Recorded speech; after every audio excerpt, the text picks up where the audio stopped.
c'est en quelque sorte une inspiration. Je vais vous donner un exemple. Quand Jésus a été crucifié et après sa mort, les apôtres n'ont pas laissé la tunique de Jésus. Les apôtres n'ont pas abandonné les soutanes de Jésus. Ils ont pris ça avec fracas et avec jalousie. Ils ont conservé ça. Mais je vous dis franchement, que quand je suis à Mounieri, c'est un rappel. C'est un signe qui montre effectivement que ce qui était sur le corps de notre leader nous appartient. Et c'est la continuité même de l'âme, de sa présence parmi nous. Ça, c'est une inspiration. Il y a ceux-là qui se déclarent le gardien du temple. Sa radio était conservée, le bic et le papier étaient conservés, Mounière est conservé. C'est une façon de le revivifier parmi nous. Je me fais comprendre. De la démocratie congolaise. Aujourd'hui, nous faisons le plaisir de recevoir pour vous un grand avant-gardiste de l'UDPS, un tshisekidiste patenté et un cadre de l'UDPS ici aux États-Unis d'Amérique, qui n'est autre que M. Jules Kasonga Ntumba. Avec lui, nous allons essayer un peu de parler de l'actualité en République démocratique du Congo et surtout essayer un peu de décortiquer la situation qui divise la communauté congolaise dans la diaspora. Dans le temps, ils étaient tous alignés sous le label de combattants.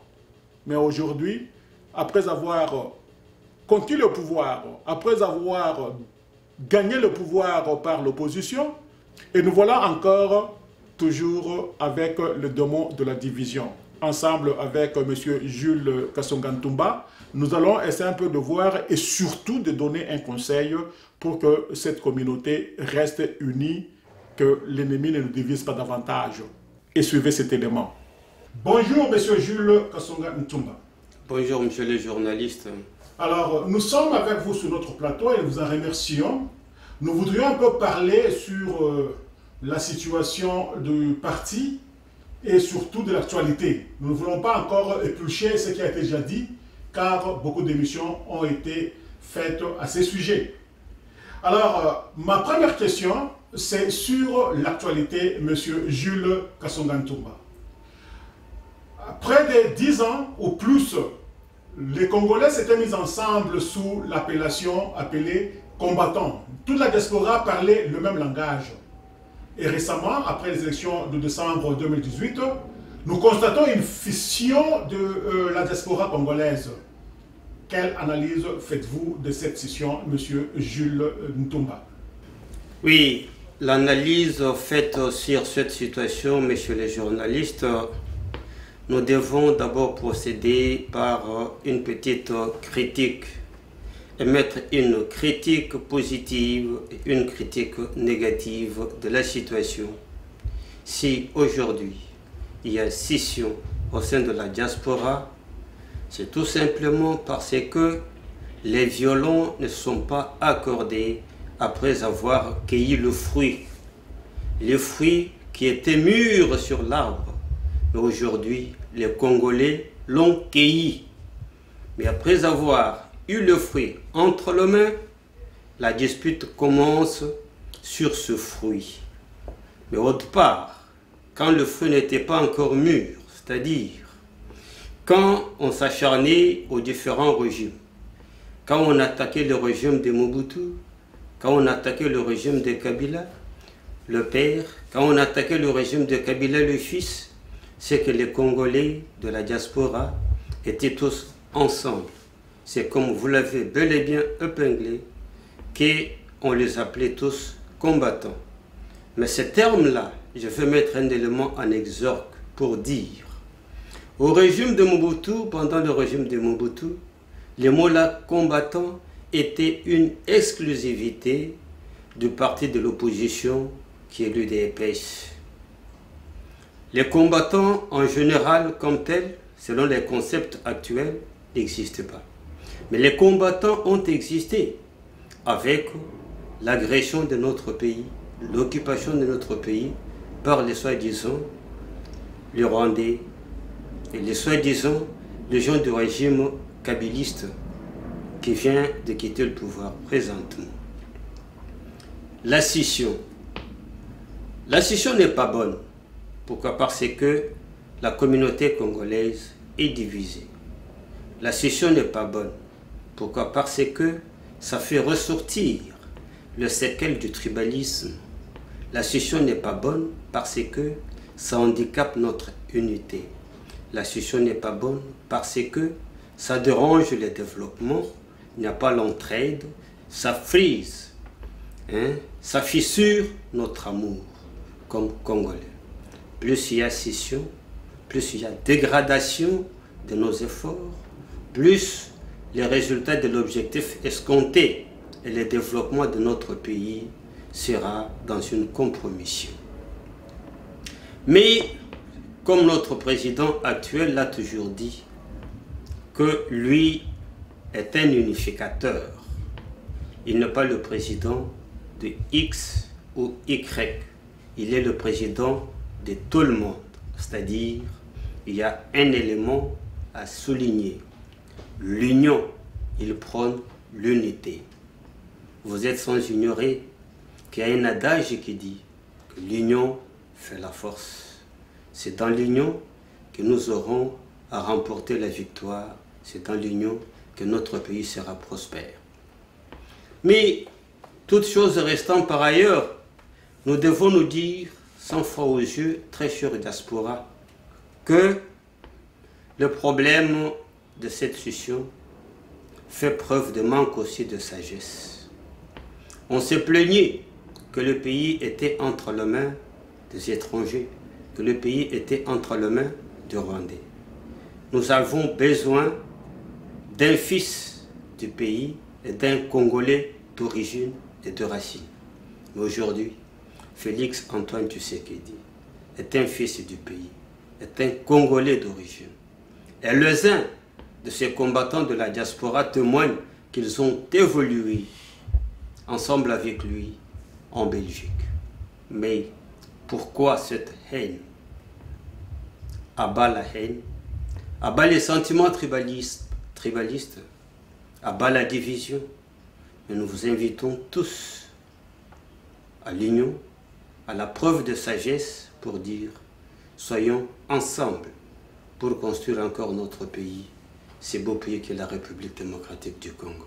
Ce beau pays qui est la République démocratique du Congo, M. Jules Kasonga Ntumba, est envié partout. Après ces élections de décembre 2018, vous avez été devant le bâtiment des Nations Unies ensemble comme nous, où nous avions des communautés étrangères comme les Camerounais, comme les Gabonais et les Togolais qui protestaient contre le système en place. Mais quand ils ont appris que nous avions des Congolais, et nous on était heureux pour soutenir le président au lieu de protester contre le président, ils ont dit, s'il vous plaît, vous Congolais, prêtez-nous M. Félix Antoine Tshisekedi, en échange, nous les Camerounais, nous allons vous donner, si vous voulez bien, notre Parlement et notre Sénat.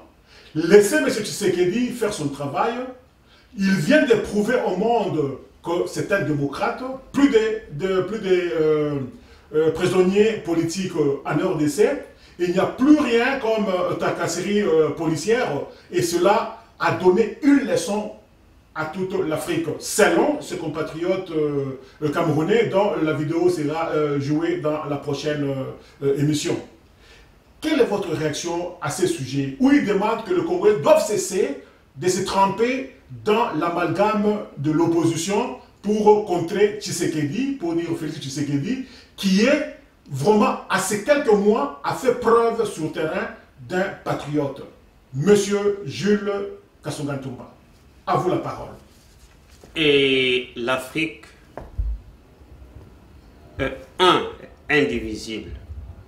Nous sommes africains dans les concepts panafricanistes qui a été abordé par nos ancêtres Kwame Nkrumah, Léopold Sédar Senghor et autres, j'en passe.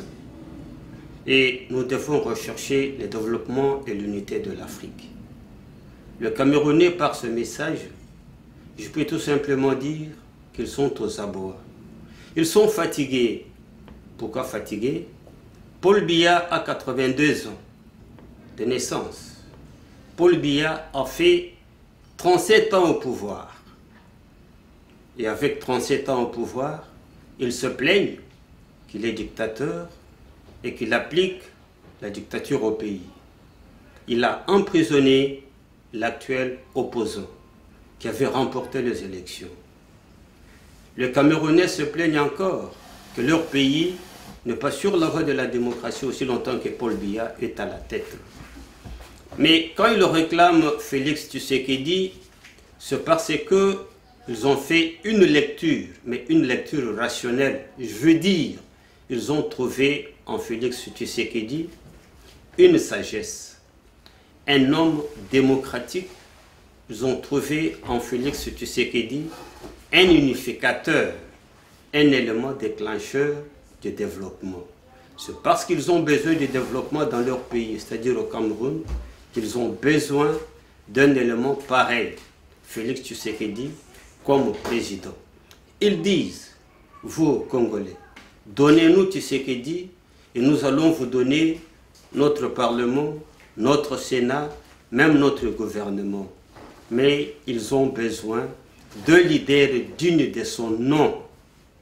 D'un leader digne de son nom.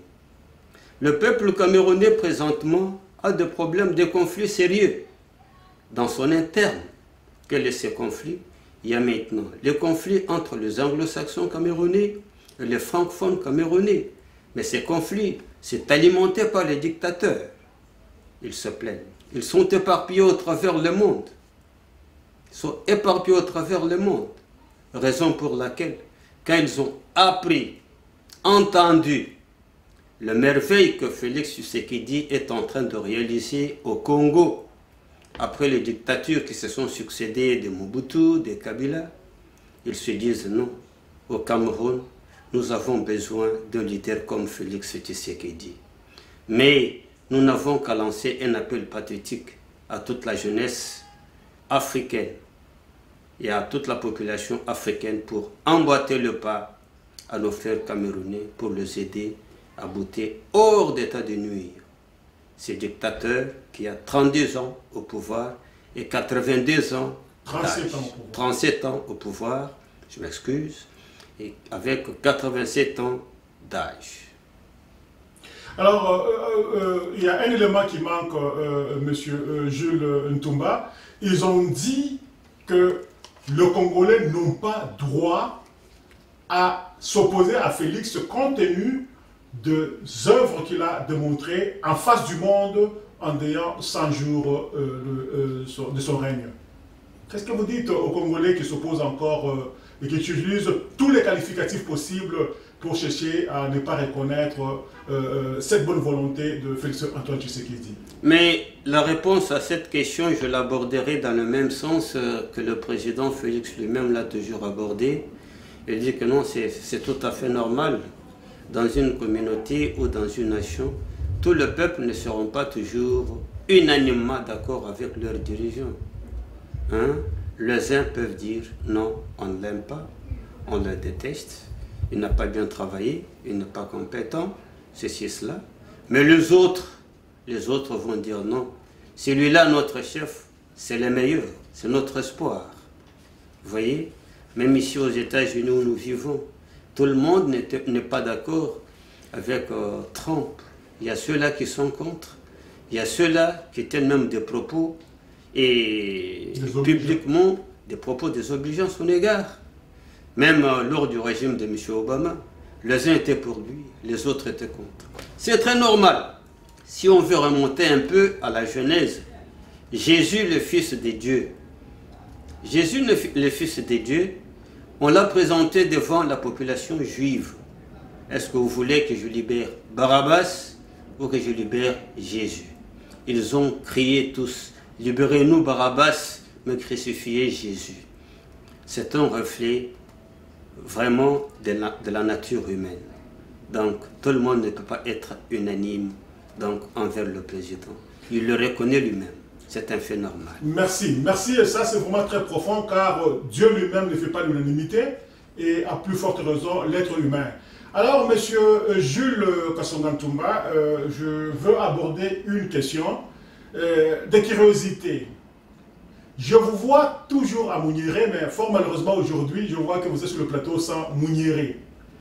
Qu'est-ce que signifie Mouniéré chez vous? Puisque au Congo, quand on voit Mouniéré, on voit l'opposition, on voit le père de la démocratie, le feu Étienne Tshisekedi Ouamulumba de heureuse mémoire. Qu'est-ce que signifie ça Mouniéré pour vous? Parce que vous l'abandonnez jamais, monsieur Jules Kassonga Ntoumba. Ça, c'est une question très comique. Bon, merci. Laissez-moi d'abord lâcher un sourire. Mais vous savez pourquoi je lâche un sourire? Je lâche d'abord un sourire parce que les combats, la lutte de notre leader, réellement et vraiment a triomphé. Je suis resté pendant longtemps à côté de M. Etienne Tshisekedi, mais quand je porte le Mouniéré, c'est que je me retrouve. Je me rappelle de son style vestimentaire. C'est le label même de son style vestimentaire. Et quand j'ai le chapeau de Mouniéré sur ma tête, c'est que je pense que c'est la visibilité d'Etienne Tshisekedi. Oui, c'est la visibilité d'Etienne Tshisekedi. Je vais encore extrapoler cette question par un exemple. Vous savez, il y a aujourd'hui les combattants qui s'appellent le gardien du temple. Ils ont gardé la radio, la petite radio que Etienne Tshisekedi écoutait, suivait les informations chaque soirée quand il terminait son travail au bureau. Il restait toujours à côté de son radio, d'une radio, pour l'écouter. Mais ils ont gardé là, ils ont gardé ça. On appelle ça vestige. Je me rappelle encore les 13 parlementaires nous disaient, quand on évoluait à leur côté, entre autres Birindo, Ngaloulampandangila et Boankem et autres. Et ils disaient que non, la lutte que nous sommes en train de mener, ce n'est pas une lutte de armes, mais nous menons la lutte avec le bic et le papier. Raison pour laquelle aujourd'hui, la victoire, le pouvoir, nous l'avons arraché, non avec les armes, mais nous avons arraché la victoire avec le papier. Messieurs les journalistes, regardez, vous connaissez Moïse dans la Bible. Donc le prophète qui a fait traverser les enfants d'Israël la mer Rouge. Vous savez, il avait séparé la mer Rouge en 2 blocs. C'est à partir de la canne qui était à sa main. Mais quand Moïse était décédé, son successeur Aaron et autres, et Josué, ils n'avaient pas perdu cette canne. Raison pour laquelle aujourd'hui, quand on sacre les évêques dans des églises, canoniquement, les églises dites traditionnelles, on prend la canne, on donne à un évêque. C'est le signe qu'il est berger. Donc, ce sont les vestiges. Vestiges rudimentaires, monsieur Jules Ntoumba. Et nous voyons qu'il y a les gardiens du temple qui sont à Kinshasa. Et ces gens-là, comme vous l'avez dit, ils gardent la radio. Et la plupart d'entre eux sont toujours à Mouniéré. Mais quelle signification donnez-vous à ces Mouniéré? C'est ça la profonde question. Mais c'est une inspiration. C'est une inspiration parce que la tenue vestimentaire fait partie d'une culture. Et vous savez, la culture, c'est l'âme même. C'est l'âme même d'un peuple. Mais quand nous gardons les Mouniéré, c'est-à-dire, on se retrouve dans cette culture-là vestimentaire, nous léguée par notre leader. Nous léguée par notre leader. Vous savez, aujourd'hui, en Belgique, on garde les statuettes de nos ancêtres. N'est-ce pas? On garde les tenues de nos ancêtres. On garde le perle de nos ancêtres. Et quand Mobutu avait déclenché et les contentieux belgo-zaïrois, il réclamait ce vestige de nos ancêtres. C'est que dans ça, on se retrouve. Dans ça, il y a le reflet de notre culture. C'est l'essence même. C'est l'essence même et de notre appartenance, de notre identité congolaise. On se retrouve dans cette lutte menée par notre leader à travers le bic, à travers le papier, à travers et son chapeau Mouniéré. En fait, c'est une inspiration. C'est pour nous une inspiration. Vraiment. Et c'est vraiment profond et jeu de fracas. C'est comme si je le voyais, vivant. Merci bien, Jules. Avant de chuter, je voudrais vous poser une dernière question et après, je vous donnerai quelques minutes pour vous adresser aux Congolais et surtout aux membres de l'UDPS. D'abord, ma question est celle-ci. Félix Tshisekedi au pouvoir, voici bientôt 9 mois de règne. Vraiment acclamé par la majorité et ne pas être satisfait par la minorité. Quelle analyse faites-vous de cette période du président Félix Tshisekedi à la magistrature suprême de notre pays? Nous avions besoin d'un changement dans notre pays après la succession et de différents régimes dictatoriaux. Le peuple congolais a subi beaucoup de m'exactions. Mais présentement, la présence de M. Félix Tshisekedi, il a dit lui-même qu'il ne trahira jamais l'esprit de son mentor, de son leader, de son formateur.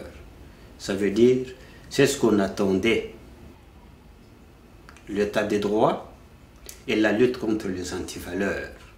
Regardez ce qui est positif, c'est que le Congo sera à la recherche de véritables valeurs démocratiques pour asseoir son développement, pour asseoir son bien-être social. Le Congo aura besoin d'un leader pareil, démocratique comme Félix Antoine Tshisekedi. C'est pour déclencher le mécanisme du développement de ce pays. C'est pour redresser le niveau social du peuple congolais et c'est pour doter le Congolais avec le revenu par tête d'habitant un peu en augmentation qu'un revenu par tête d'habitant en régression ou en diminution. Pour terminer, vous avez 2 minutes, M. Kasonga Ntumba, pour vous adresser aux Congolais en général et aux membres de l'UDPS en particulier. Et aux membres de l'UDPS d'abord, je commence par là, nous devons tout faire pour sauvegarder le bijou politique que le leader nous a laissé, qui est ce parti, l'Union pour la démocratie et le progrès social. Ce parti, c'est le rempart de l'opposition au Congo, dans notre pays. Ce parti, c'est le seul parti dans lequel le peuple congolais se retrouve et va trouver ses solutions face à ses agresseurs, face à ses ennemis à l'interne comme à l'extérieur du pays. Nous devons oublier le petit conflit qui peuvent s'aimer la division entre nous. Faisons preuve de sagesse, recourons à nos textes de base, respectons nos textes de base, utilisons l'éthique comme notre rempart et soyons encore les modèles, suivons le pas de notre leader et surtout restons à l'écoute de la vision politique de notre actuel président Félix Antoine Tshisekedi. Au peuple congolais, l'heure est à la reconstruction de notre pays. Boutons dehors tout esprit, boutons dehors tout sentiment de séparation, boutons dehors tout sentiment de division. Mettons-nous ensemble, tous azimuts, derrière notre leader pour le succès, pour le développement, pour la reconstruction de ce pays, car tout le monde vibre d'envie pour être dans un Congo meilleur, un Congo où tout le monde est fier de ses richesses, un Congo où tout le monde est fier de sa diversité économique, de sa diversité culturelle. Voilà un peu ce que je peux dire. Bâtissons le Congo sur les idées, bâtissons le Congo sur la raison. Nous ne pouvons pas bâtir le Congo sur la haine, nous ne pouvons pas bâtir le Congo sur le tribalisme. Mettons ça de côté, oublions ça, soyons main dans la main pour réussir le défi que nous est lancé. Car les yeux de tout le monde entier a les yeux braqués sur le Congo présentement. Le Congo, c'est une femme, la plus enviée par le monde entier. Mais ne jouons pas avec ce bijou. Je vous remercie. Alors, il ne me reste plus qu'à vous remercier, M. Jules Kasonga Ntumba, et à vous, mes auditeurs et auditrices, les spectateurs de la VDC, Merci pour le temps que vous avez pu accorder pour nous suivre sur le plateau de la Voix de la démocratie congolaise. Merci Jules Ntumba et à la prochaine. Je vous en prie. Nous vous lançons un appel et une invitation de nous suivre en image sur www.mediaforafrica.net ou pour les informations générales à caractère journal écrit, vous allez nous rejoindre sur www.lavdc.net. Et c'est votre radio-télévision qui émet depuis New York City avec votre serviteur Don Kayembe. Merci.